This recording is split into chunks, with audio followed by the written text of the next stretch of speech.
Okay, so not gonna lie, since They Not Like Us came out, I've been seriously questioning my blackness. Okay, and it's because I am constantly feeling ostracized by people in my community. And at first I thought maybe they're just being like black folks just being mean and ostracizing me because I'm the quirky black girl married to the white man with the mixed child. But it's not just that. It's like it turns into that, but the root of it is, I don't think it's seen by either side, actually. Well, it's seen by me now, which is that I've been hanging around a lot of people and subscribing to a lot of stories that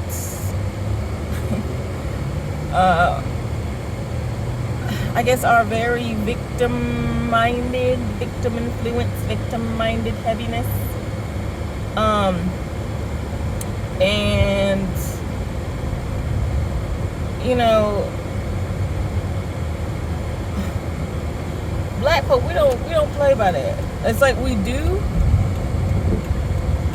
in many ways.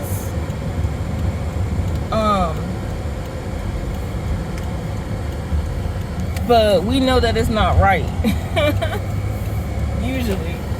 And lately it's been a value that has been eroded.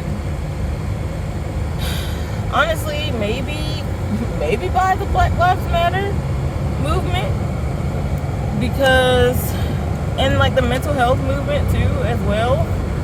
in addition to, and it's not to say that these things should have never happened, but it has definitely shifted.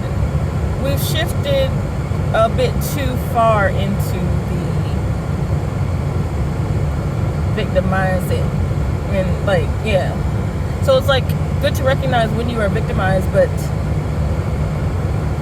we've been kind of living in it. Which is not good. And honestly, like I say this, and there's so many black people who say this, but white people taught me how to complain, honey. Okay? I'm like, oh, this complaining? Okay, yes. Like, not really, but in my mind, yeah.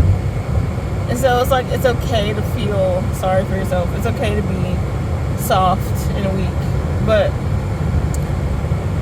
not all the time. Like, not. And so I think maybe that is what I've been emitting as of late towards my peoples, and that's why they're getting that vibe and just like, ew, what's wrong with you? Like, what is wrong with you? Why can't you get here on time? You know better. You know better. You know better.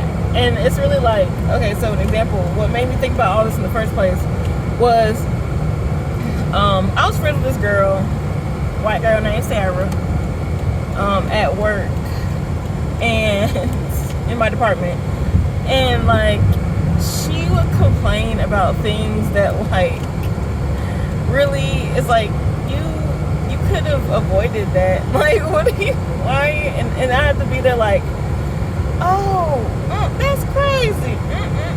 But it's just like, you really could have held yourself accountable to avoid this thing, especially if this is a reoccurring problem that you seem to come across. Prime example, traffic. I was thinking to myself, I live like right next to, in the same apartment complex as my supervisor, and I was thinking about how, like, well, now she knows the distance and stuff like that, and then of where, you know, how easy it could be, you could be late. But then I corrected myself. I was like, you know what,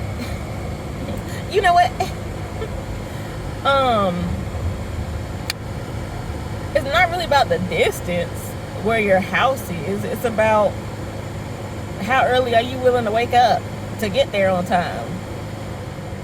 And going back to this girl named, did I say her name? Oh my God, I'm so sorry. She's cool. But going back to her, she was always complaining about like traffic was this and traffic was that. And I live this far away and sometimes there's traffic. And I'm like, okay. Oh, that's crazy. Yeah, you're so unlucky. It's like, no, you're not unlucky.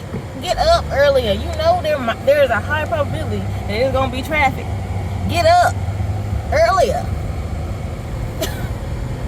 Start your commute earlier. Like, why are you acting like that's not an option?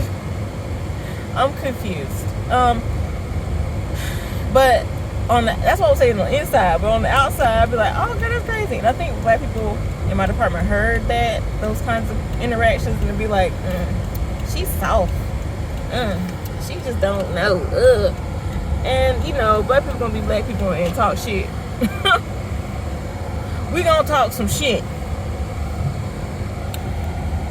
Instead of show love. But, you know, I think they tried to do a little bit of both. But, like, when I wasn't listening and was like, or what they appear like to be wasn't listening, which in their minds is having straight hair and wearing office clothes to fit into their little